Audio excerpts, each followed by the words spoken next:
Qu'est-ce qu'une onde mécanique progressive? Eh bien, je vais prendre l'exemple de ce fil. C'est un milieu matériel.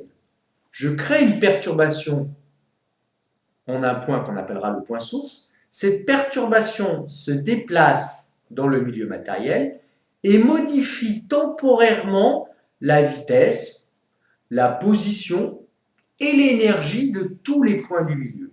Une fois que l'onde est passée, le milieu reprend ses propriétés initiales. Exemple d'onde mécanique progressive, eh bien une onde à la surface de l'eau, vous jetez une pierre, vous créez une perturbation, cette perturbation va se déplacer du point source vers tous les points du milieu. Autre exemple, le déplacement des couches d'air au passage d'une perturbation créée par une onde sonore. Ou bien encore, cette perturbation créée en un point de la corde qui va se transmettre de proche en proche. La vitesse est égale à la distance parcourue sur la durée du parcours. Va voir sa vitesse, sa position et son énergie modifiées.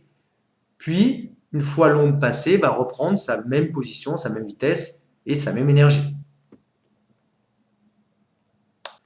Conclusion, une onde mécanique progressive correspond au phénomène de propagation d'une perturbation dans un milieu matériel, modifiant temporairement ses propriétés, vitesse, position, énergie.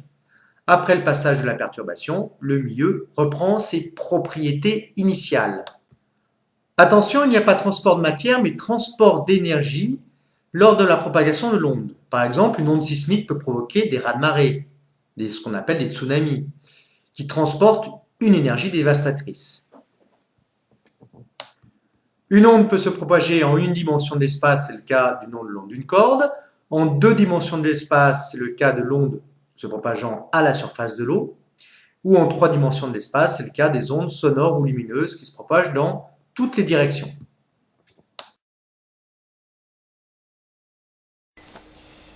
Bien Christophe, professeur TS à lycée Vauvenargues, qu'est-ce que tu vas nous présenter aujourd'hui comme expérience? Donc l'expérience que je vais vous présenter maintenant permet de mettre en évidence la propagation d'énergie lorsqu'une onde mécanique progressive se propage. Ici la propagation va avoir lieu dans cette barre métallique qui est fixée. La perturbation initiale, si vous voulez, va être créée par ce but, qui est l'extrémité droite de la barre, que je vais mettre en mouvement, et donc le choc qui va avoir lieu ici sur l'extrémité droite de cette barre va provoquer l'onde mécanique progressive.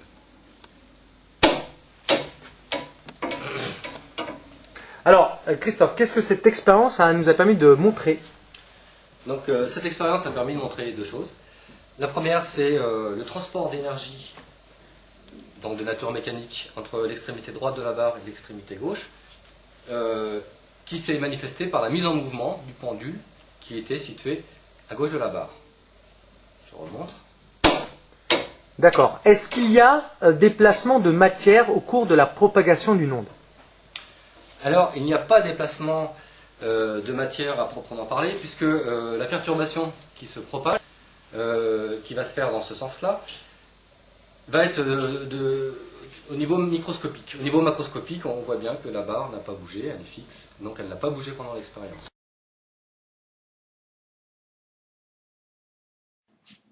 Quelle différence peut-on faire entre vitesse et célérité?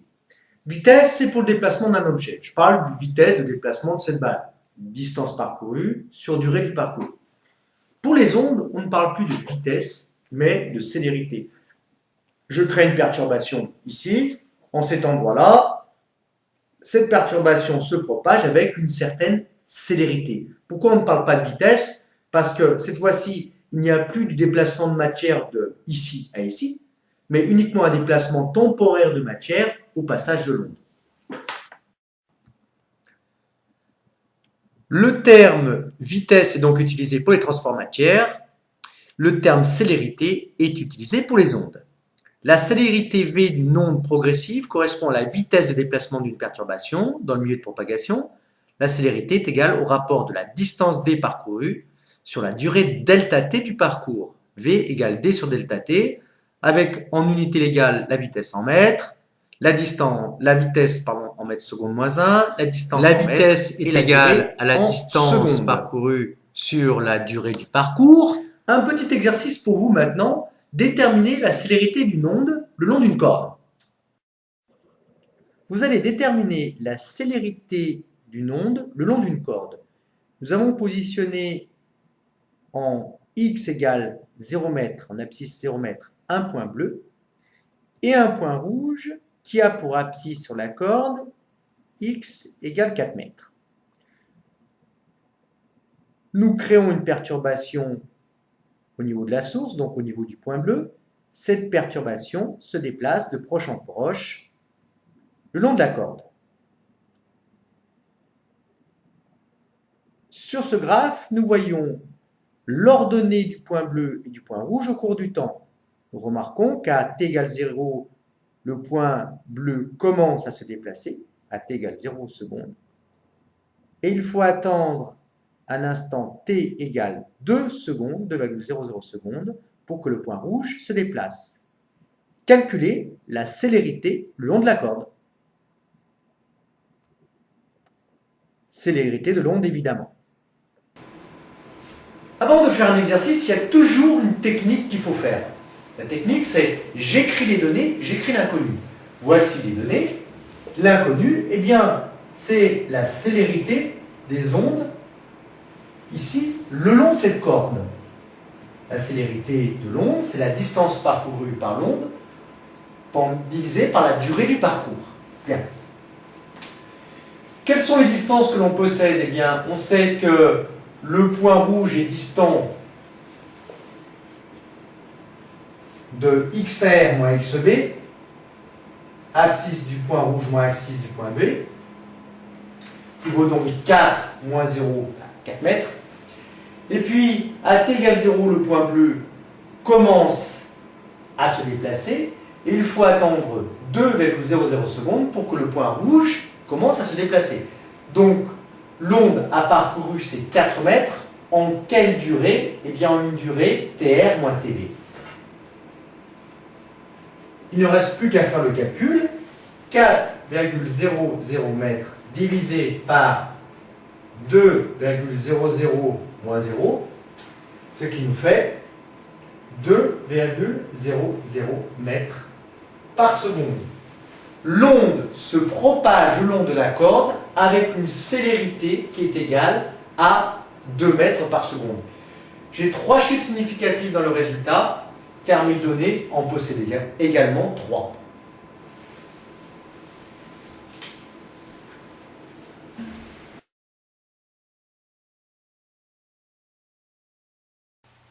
Qu'est-ce qu'on appelle retard taux à la perturbation? En un point source, on crée une perturbation. Elle se déplace le long d'une corde. À t égale 0, l'onde part du point bleu ici. Cette onde va se propager dans tous les milieux et arrive avec un retard à la perturbation en un point rouge. Ce retard, il va être égal à quoi? Eh bien, l'onde est partie à l'instant TB, elle arrive à l'instant TR au point rouge, le retard à la perturbation du point rouge sur le point bleu vaut tout simplement la différence entre TR et TB. On va prendre un exemple. Imaginons que la célérité des ondes soit de 2,5 mètres seconde moins 1, que la distance ici entre le point rouge et le point bleu vaut 4 mètres. Quel va être le retard taux à la perturbation? À vous de chercher. Bon, tout ça. La vitesse est égale à la distance parcourue sur la durée du parcours. La durée du parcours, taux. Donc taux égale D sur V. On vérifie les unités. Taux doit être en secondes, la distance est en mètres et la vitesse est en mètres seconde moins 1. 1 sur seconde moins 1 fait des secondes. Donc, la formule trouvée est bien homogène en termes d'unités. Il ne reste plus qu'à passer au calcul. Que vaut ce retard à la perturbation? Distance 4 mètres. La vitesse est de 2,5.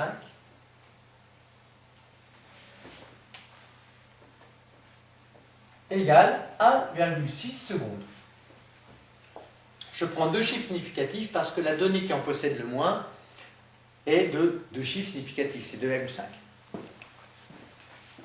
Définition de la perturbation. Une perturbation arrive au point A à l'instant TA, se propage et arrive à l'instant TB en un point B. Le retard à la perturbation, noté tau, est égal à la différence entre TB et TA. Tau égale TB moins TA. La relation entre le retard tau à la perturbation, la célérité de l'onde et la distance AB est tau égale AB sur V, avec toujours dans les unités légales, V en mètres par seconde, AB en mètres et tau en secondes.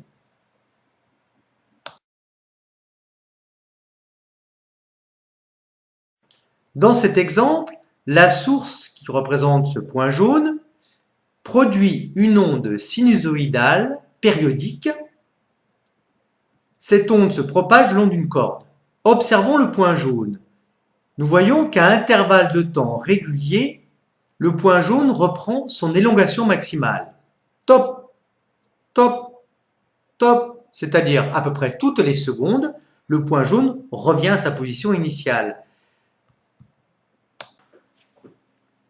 Cette durée particulière, au bout de laquelle le phénomène se répète identique à lui-même, est appelée la périodicité temporelle et le noté grand T. Son unité, évidemment, la seconde. Dans notre exemple, la périodicité temporelle de l'onde est d'environ grand T égale une seconde. Sur cette animation, nous voyons les couches d'air qui se déplacent lors de l'émission d'une onde sonore. Observons cette couche d'air qui est représentée en rouge. Top! Top! Toutes les 4 secondes environ, la couche d'air reprend sa position initiale. La période T du phénomène vaut grand T égale 4 secondes. Définition de la périodicité temporelle. Une onde progressive est périodique lorsque la perturbation se reproduit identique à elle-même à intervalles de temps grand T égaux. Grand T est appelé la période temporelle de l'onde progressive. L'unité de période temporelle est la seconde. La fréquence f de l'onde périodique est égale à l'inverse de la période temporelle grand T. F égale 1 sur T. L'unité légale est le Hertz. Un petit exercice maintenant, à vous de trouver la période T et la fréquence du phénomène suivant. Une onde sonore est produite par un haut-parleur. Cette onde sonore est captée par un microphone. Ce microphone est relié à un oscilloscope qui enregistre les vibrations de l'onde sonore, qui transforme donc les vibrations de type mécanique en vibrations de type électrique. À vous de trouver la période T et la fréquence de l'onde sonore.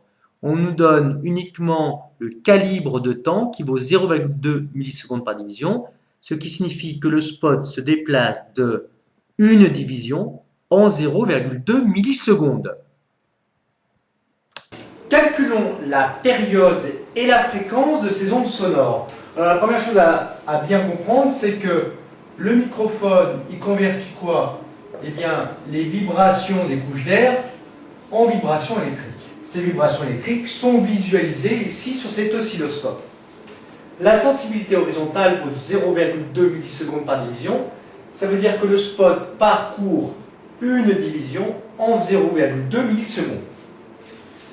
Le phénomène est périodique car ces variations se répètent à intervalles de temps grand T qu'on appelle la période du phénomène.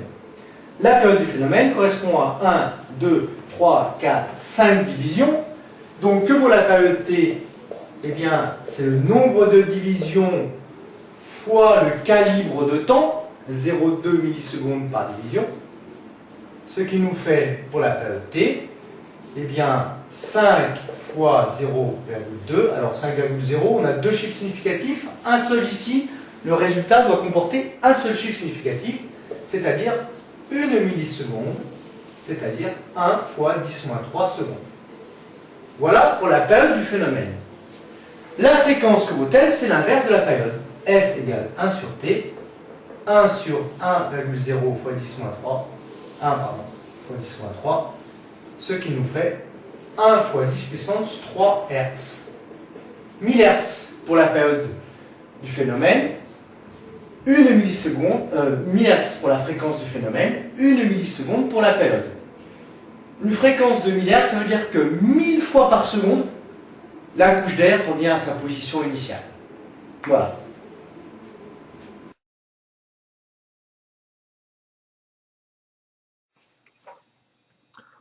Onde progressive périodique sinusoïdale.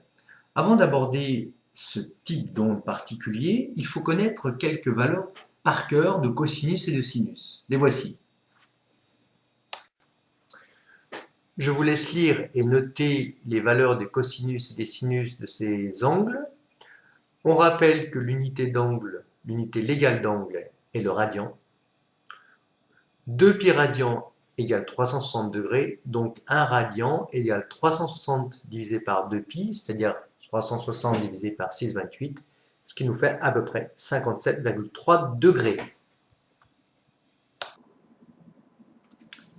Une onde progressive périodique est sinusoïdale lorsqu'une grandeur physique, notée U de t, de tout point du milieu de propagation est une fonction sinusoïdale du temps.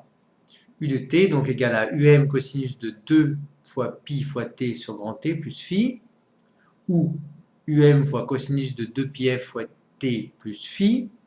UM c'est l'amplitude de la grandeur physique associée à l'onde, t c'est la périodicité temporelle de l'onde, qui est en secondes, t c'est l'instant en secondes qui s'écoule, et phi c'est la phase à l'origine, c'est la valeur de l'angle à l'intérieur du cosinus quand t égale 0.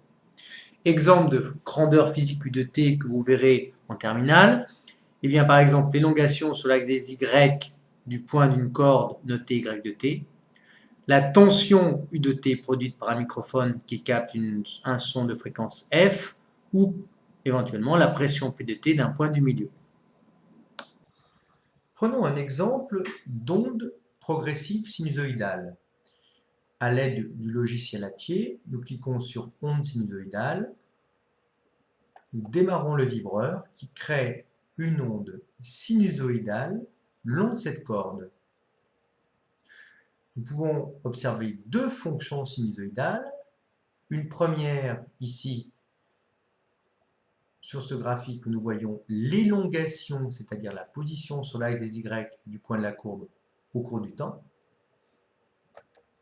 Et nous pouvons observer que cette élongation est une fonction sinusoïdale du temps. Deuxième fonction sinusoïdale, si nous stoppons la corde, nous prenons une photo de cette corde à un instant T, nous voyons que l'élongation est une fonction sinusoïdale de la position du point de la corde sur l'axe des X. Donc Y est une fonction sinusoïdale de X. Alors qu'ici, nous voyons que Y est une fonction sinusoïdale du temps.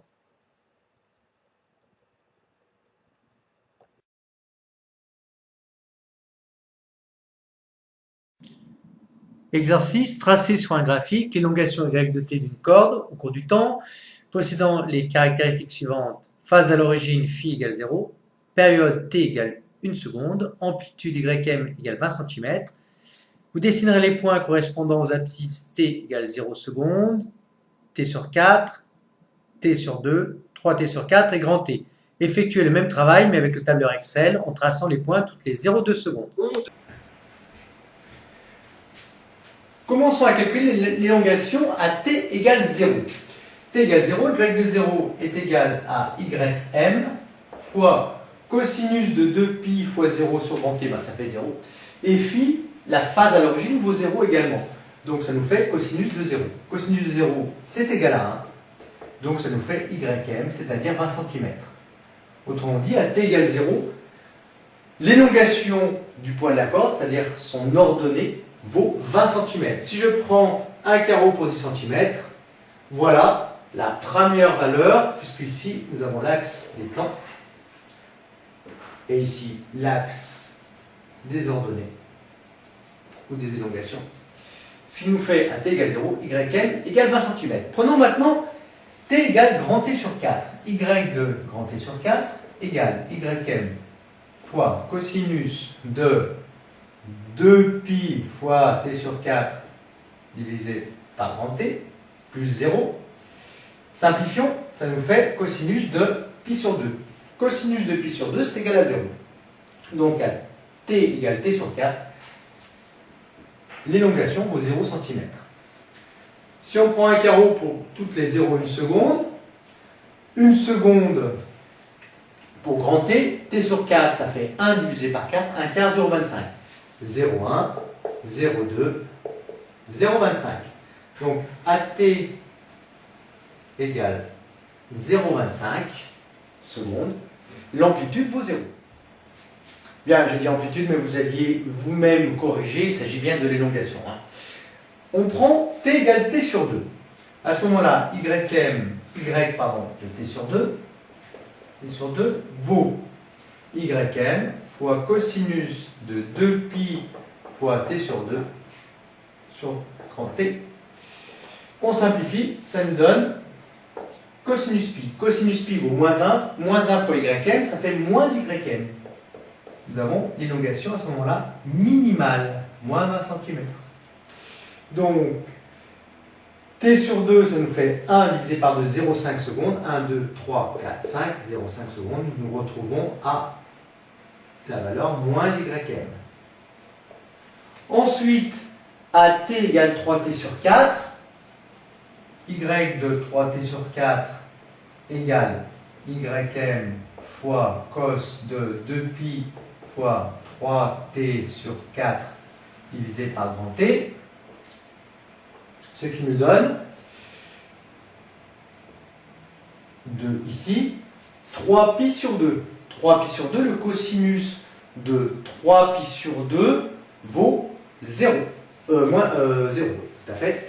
Donc ça nous fait y à 3t sur 4 égale 0 cm. Voici le 3t sur 4. 3t sur 4 représente 3 quarts de 1 seconde, ça fait 0,75 secondes. Ici nous avons 0,5, 0,6, 0,7, 0,8 et 0,75, ben voilà. Et la dernière valeur, AT égale grand T, il s'est écoulé une période, l'élongation reprend sa valeur initiale, théoriquement, vérifions. Alors, on va l'écrire ici, y grand T égale, donc ym fois cosinus de 2pi fois grand T sur T. Ça fait cosinus de 2pi qui vaut 1. Donc on retrouve bien l'élongation qui vaut la valeur maximale, ym. Voilà l'allure de l'élongation d'une onde périodique sinusoïdale au cours du temps. Cette valeur particulière de durée est évidemment la période.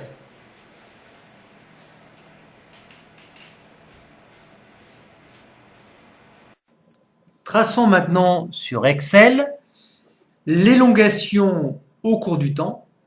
AT égale 0, que vaut y de t? Eh bien, j'ai fait une formule. C'est égal à quoi? 20, parce que ym c'est 20 cm, fois cosinus de 6,28, c'est 2pi, fois le temps t. Eh bien, le temps t, c'est le contenu de la cellule A2, t égale 0 dans ce cas, divisé par 1. Pourquoi? Parce que la période t, elle vaut 1. Bien. Plus phi, la phase à l'origine vaut 0 radian. Ensuite, ici, on veut tracer tous les 0,1 secondes. Donc, on écrit égal le contenu de la cellule A2 plus 0,1 seconde. On appuie sur Entrée. On a donc automatiquement la valeur 0,1 qui s'affiche. Je clique sur le petit carré noir et je descends jusqu'à ici 1 seconde qui correspondrait à une période. Pareil pour la formule donnant l'élongation. Nous tirons jusqu'en bas et nous avons les différentes valeurs d'élongation au cours du temps. Traçons maintenant le graphique. Il faut sélectionner le temps t et l'élongation. Nous cliquons ensuite sur Insertion, Graphique.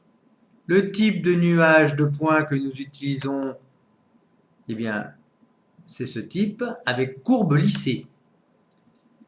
La courbe s'affiche, vous pouvez enlever l'équation ici. Vous l'avez directement, l'équation de la forme y de t égale y m cosinus de 2 pi, ça c'est bien pi, ça c'est un p, alors c'est embêtant, qu'est-ce qu'on fait? On sélectionne, on prend police, et puis type de police, eh bien, comme c'est pi, vous prenez symbole, donc vous descendez, voilà, et vous cliquez sur OK, et vous aurez à ce moment-là, à la place de P, eh bien pi. Pareil pour F qui va devenir phi. On sélectionne, police, type de caractère, symbole. OK. Sur l'axe des Y, nous avons donc par conséquent l'élongation. Et sur l'axe des X, le temps t qui s'écoule, nous voyons bien que nous avons une période, puisque la période correspond à 1 seconde. C'est l'intervalle de temps nécessaire pour que l'élongation initiale reprenne sa valeur.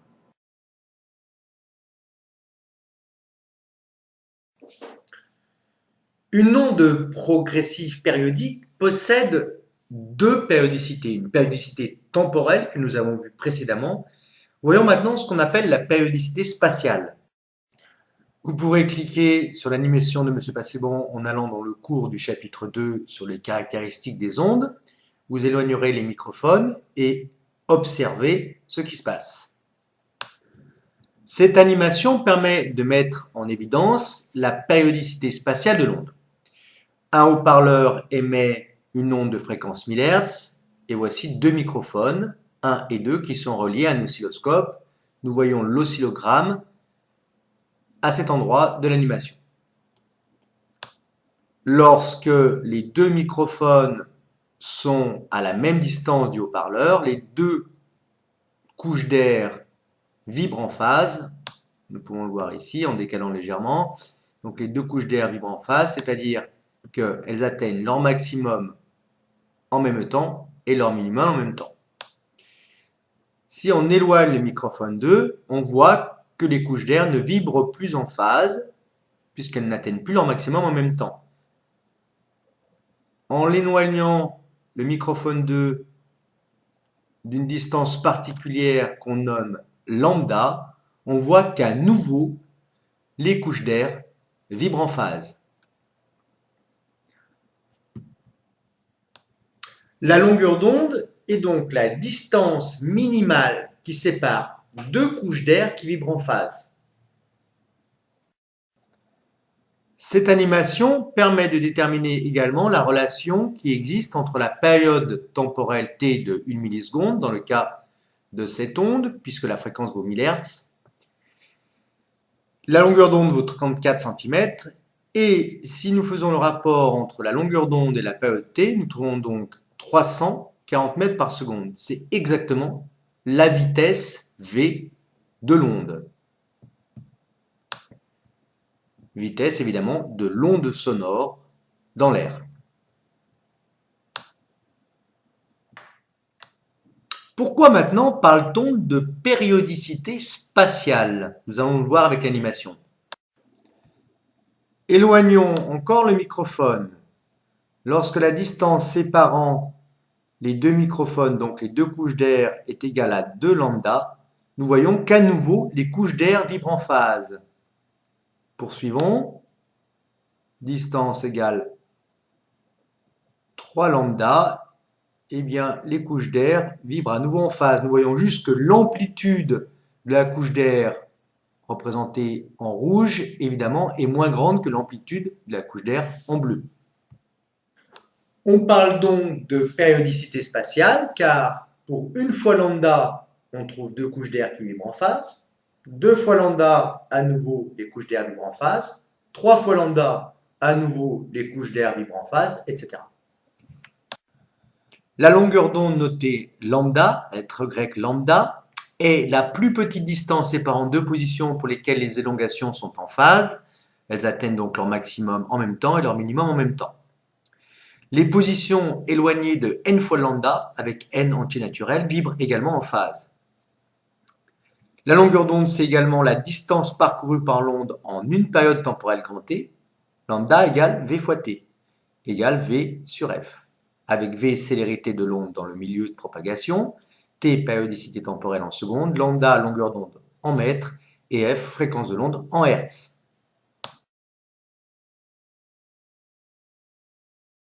Bonjour, nous allons déterminer expérimentalement la longueur d'onde d'une onde ultrasonore dans l'air. Pour reprendre le même dispositif expérimental que pour la célérité des ultrasons, à une différence près, l'émetteur envoie des ultrasons en continu. Alors, pour les réglages de l'oscilloscope, même chose que pour l'expérience sur la célérité des ondes ultrasonores, source de synchronisation extérieure, mode dual, les calibres de tension sont sur 0,2 volts par division et le calibre de temps est de 10 microsecondes par division. On place les deux récepteurs sur la règle graduée à égale distance de l'émetteur et on voit que leurs tensions sont en phase, c'est-à-dire qu'elles atteignent leur maximum en même temps et leur minimum en même temps. Ça veut dire que la couche d'air en contact avec le récepteur 1 vibre en phase avec la couche d'air en contact avec le récepteur 2. Quand on décale les deux récepteurs, les tensions ne vibrent plus en phase, donc les couches d'air non plus.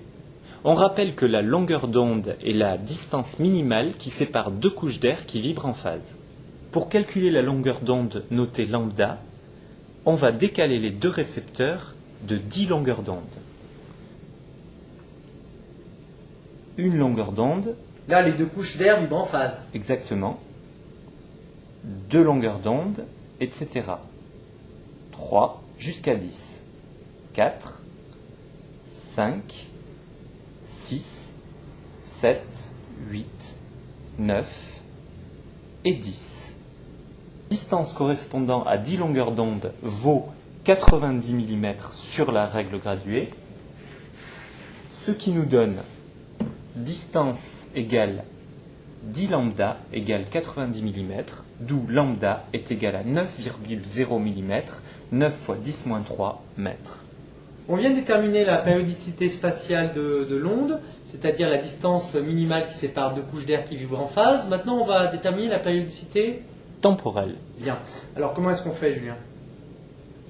On utilise les curseurs sur la fonction delta t, comme ceci, puis on place les repère 1 sur la valeur de tension maximale, on place donc les repères sur les deux valeurs de tension maximale, et l'on obtient la périodicité temporelle de 25,8 microsecondes.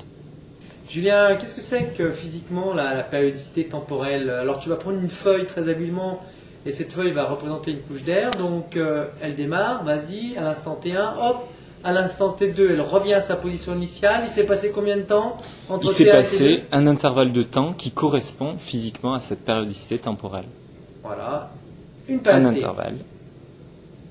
deux périodes T, trois périodes T, bon je crois que tout le monde a compris. Etc. Merci. Julien, on a déterminé la périodicité temporelle et spatiale de l'onde. On va pouvoir avoir la chance de déterminer quoi maintenant? On va pouvoir avoir la chance de déterminer la célérité. Donc la célérité est égale à lambda sur t, donc 9,0 fois 10 puissance moins 3 mètres sur 25,8 fois 10 puissance moins 6 secondes, ce qui nous donne une célérité égale à 3,5 fois 10 puissance 2 mètres par seconde, ce qui est à peu près équivalent à ce qu'on avait trouvé dans l'expérience précédente.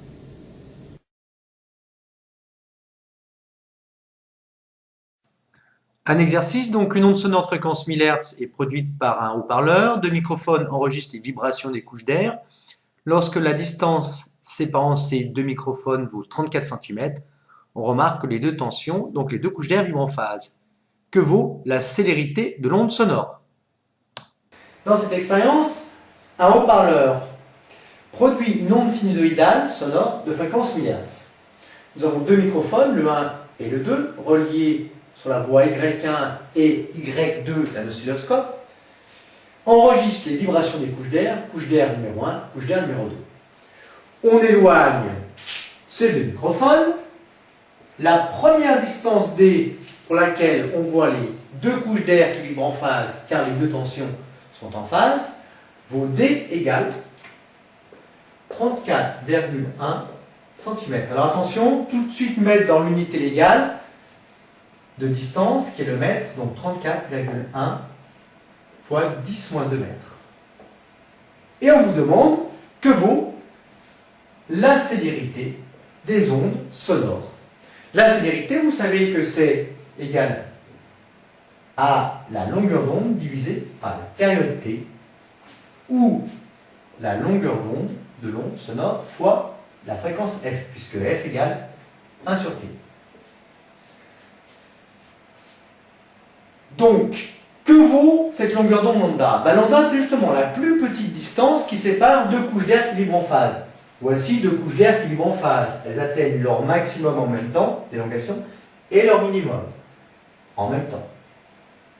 Nous voyons que ces deux couches d'air vibrent en phase. Donc elles sont séparées d'une distance d qui est égale à lambda. Lambda, par conséquent, vaut 34,1 cm. La fréquence f est de 1000 Hz, il ne reste plus qu'à faire le calcul. V égale 34,1 fois 10 moins 2, multiplié par 1000 Hz, c'est-à-dire 1,00 fois 10 puissance 3, ce qui nous donne V égale 341 mètres seconde moins 1. Les ondes sonores parcourent une distance de 341 mètres en 1 seconde.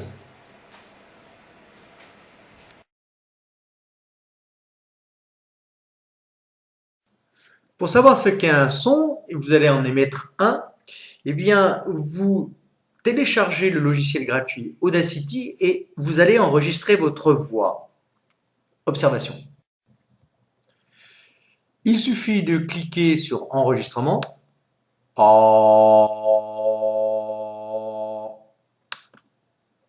D'arrêter l'enregistrement. Je viens d'émettre un A, le plus grave possible. Je vais agrandir avec la loupe le son que j'ai enregistré et vous pouvez voir que ce son est périodique car ces variations se répètent identiques à elles-mêmes à intervalles de temps grand T. Pour déterminer la fréquence du son, il suffit de cliquer sur Analyse, tracer le spectre, d'aller sur le premier pic correspondant à la fréquence du son émis. Cette fréquence vaut 111 Hz. Il s'agit d'un son relativement grave. Émettons maintenant un son plus aigu, d'intensité sonore plus élevée.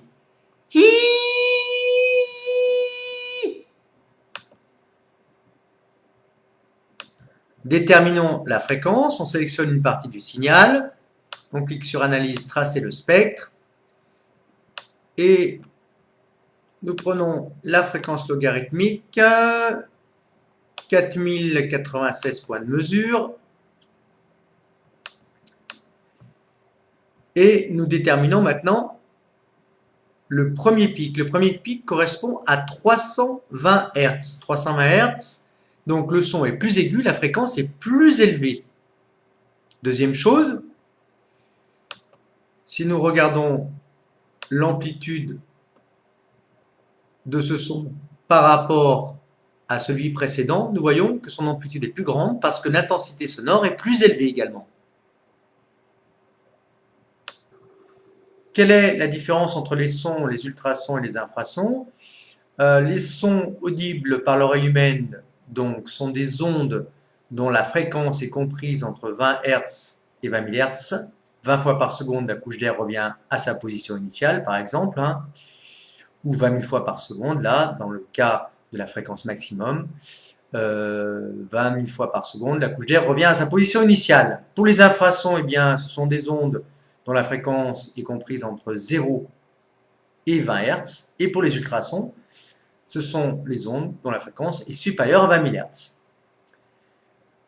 Plus l'amplitude de la vibration mécanique est grande, plus l'intensité sonore est importante. Plus le son est grave, plus la fréquence est faible. Dernière chose, la source de l'onde sonore se propage dans les 3 dimensions. L'oreille ne perçoit qu'une partie de l'énergie mécanique correspondante. De plus, l'onde mécanique est en partie absorbée par le milieu.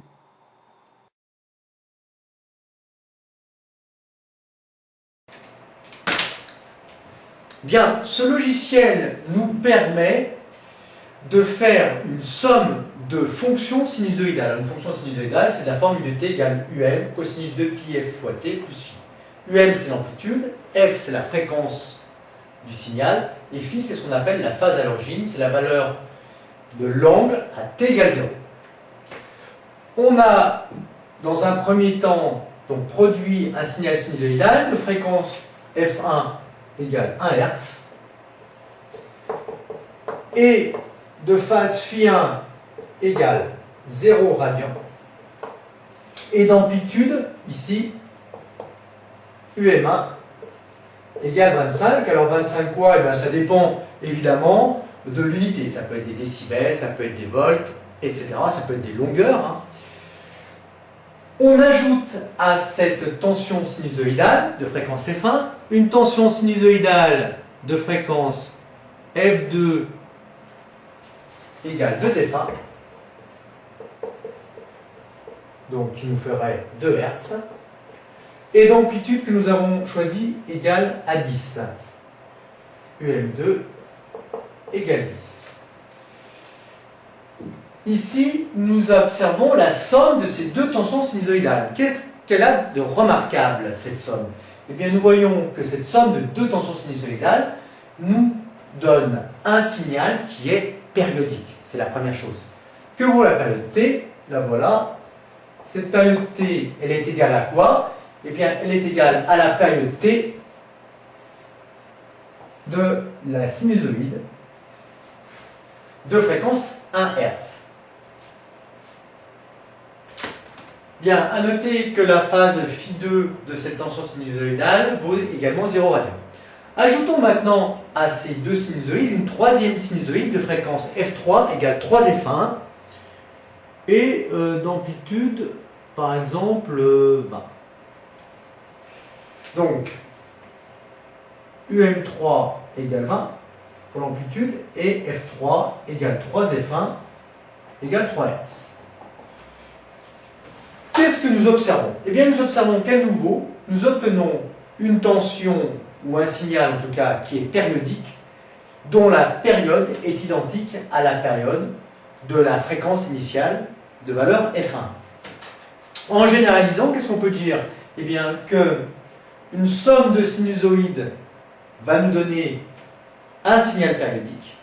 Ce signal périodique aura la même fréquence que la fréquence la plus faible de ces sinusoïdes. Et inversement, qu'est-ce qu'on peut dire? Eh bien, tout signal périodique peut être décomposé en une somme de sinusoïdes, qu'on appelle sa transformée de Fourier. Somme de sinusoïdes dont la première fréquence est appelée l'harmonique de rang 1 ou fondamentale, la seconde fréquence harmonique de rang 2 telle que F2 égale 2F1, le troisième signal a une fréquence F3 qui vaut 3F1, etc., etc. En 1822, Joseph Fourier montre que tout signal périodique de fréquence F1 peut être décomposé en une somme de signaux sinusoïdaux de fréquence Fn multiples de F1. Les signaux sinusoïdaux sont appelés les harmoniques du signal périodique. Cliquez sur l'animation de M. Castebois et choisir transformer de Fourier de quelques signaux. Ce logiciel permet entre autres de faire une somme de tensions sinusoïdales qui nous permet d'obtenir un signal carré. Dans cet exemple, la première harmonique, le premier harmonique, ou fondamental, a pour fréquence F1 et pour amplitude 100. On ajoute l'harmonique de rang 2 qui a pour amplitude nulle. L'harmonique de rang 3 a pour amplitude 33,3 et pour fréquence F3 égale 3F1. L'harmonique de rang 4 a pour amplitude nulle. Le 5, l'harmonique de rang 5 a pour amplitude 20 et fréquence F5 égale 5F1, etc. On voit que plus le nombre d'harmoniques est important, plus le signal ressemble à un carré. Il faudrait beaucoup d'harmoniques pour faire un carré parfait. Vous pouvez vous entraîner à fabriquer à l'aide d'une somme de tensions sinusoïdales ou de signaux sinusoïdaux, cette fois-ci, un signal de type triangulaire. Il suffit de choisir l'option fonction triangle et recommencer. En conclusion, n'importe quel signal périodique peut être décomposé en une somme de signaux sinusoïdaux, comme par exemple un carré, signal carré ou un signal triangulaire.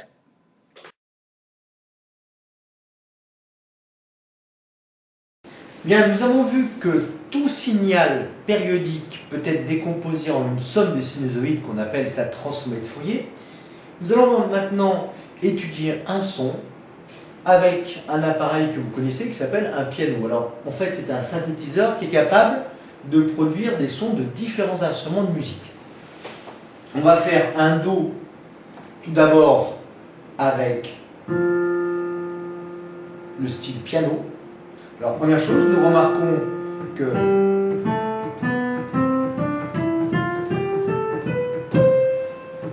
plus nous montons dans la gamme, plus le son est aigu. Première chose. Et puis, deuxième caractéristique du son, eh bien, plus nous augmentons le son, le niveau sonore,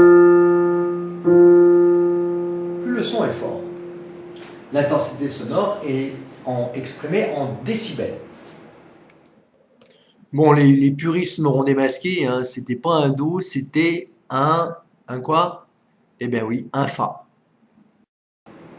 Deuxième chose, donc nous allons enregistrer grâce à une webcam et le logiciel Audacity deux sons.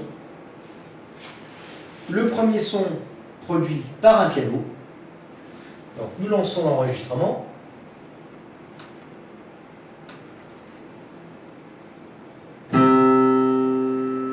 Nous allons faire 3 fois. Et maintenant la même note, mais cette fois-ci jouée non plus par un piano, mais par un saxophone.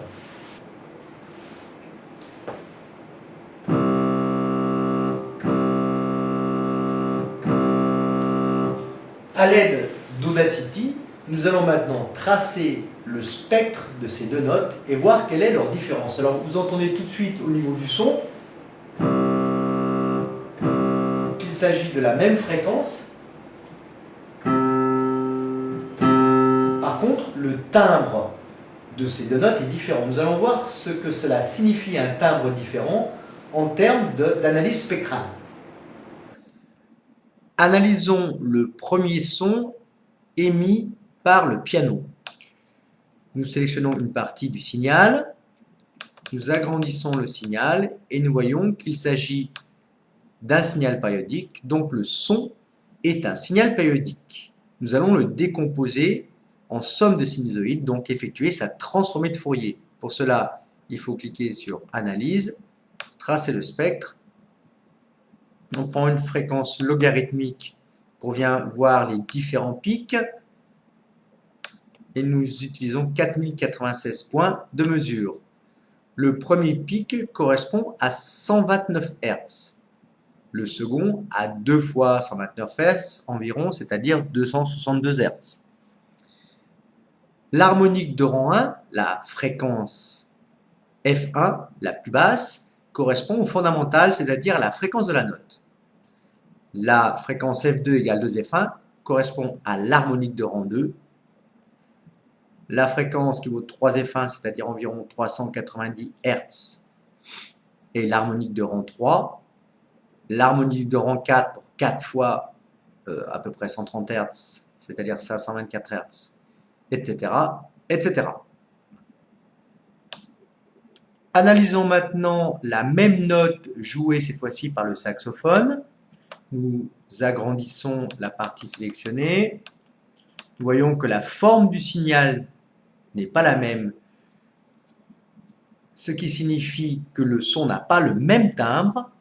Qu'est-ce que ça signifie en termes d'analyse spectrale? Donc on trace le spectre, on voit qu'on a à nouveau la fréquence F1 correspondant au fondamental qui vaut 130 Hz, la fréquence F2 correspondant à l'harmonique de rang 2 qui vaut à peu près 2 fois 130, c'est-à-dire 260 Hz, la troisième harmonique qui vaut donc en termes de fréquence 390 Hz, etc. Nous remarquons néanmoins que les amplitudes qui sont données ici en décibels, les amplitudes des pics ne sont pas les mêmes, ce qui fait que le signal n'a pas la même forme et le timbre n'est pas identique. En conclusion, le son produit par un instrument de musique est périodique, mais pas sinusoïdal. Il peut être décomposé en une somme de signaux sinusoïdaux appelée sa transformée de Fourier.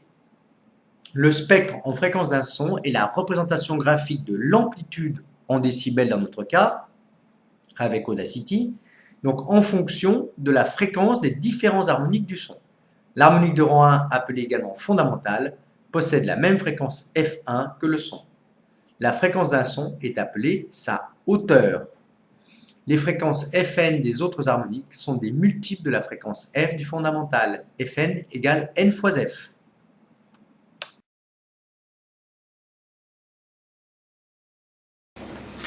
Qu'est-ce qu'on appelle le timbre d'un instrument? Eh bien, si nous jouons ici un Do avec un piano, le piano a un certain timbre pour cette note-là. Si maintenant nous utilisons un autre instrument de musique, toujours avec la même note, nous voyons que le timbre est différent. Troisième note.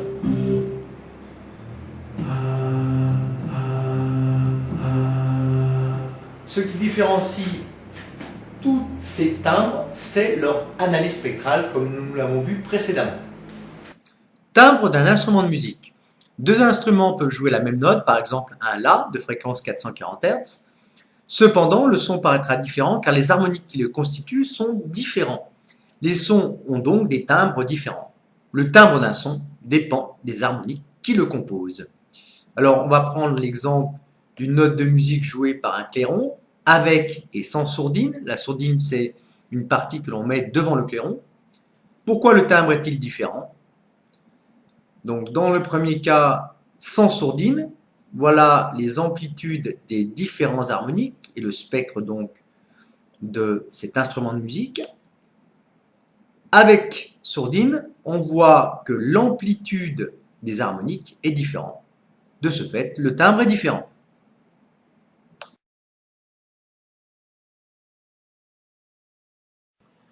Le niveau d'intensité sonore grand L. Le niveau d'intensité sonore grand L d'un son, d'intensité sonore grand I, est donné par la formule grand L égale 10 log décimal de I sur I0, avec I0 égale 1,0 fois 10 moins 12 watts par mètre carré, qui est une intensité sonore correspondant au seuil d'audibilité.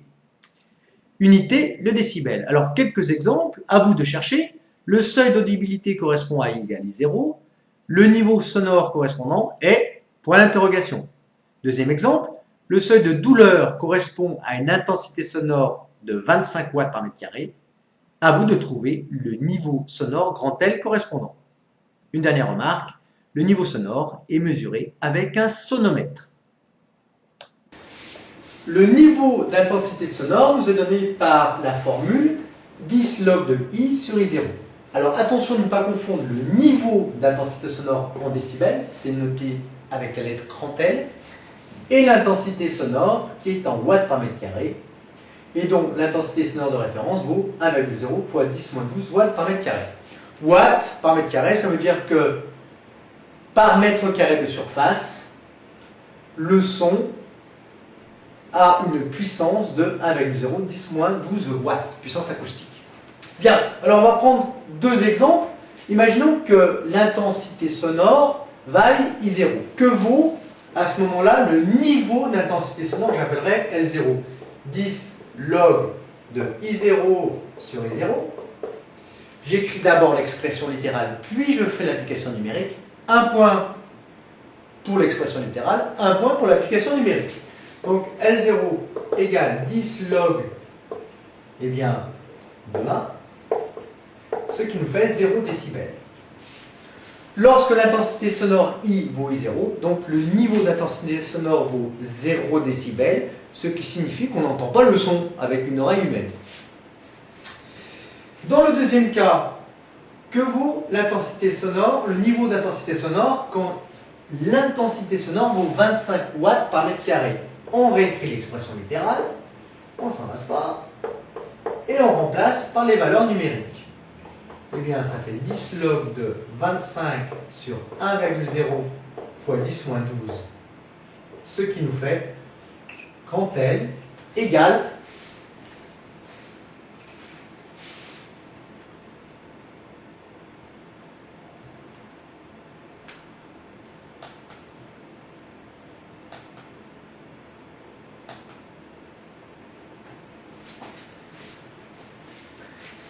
140 décibels.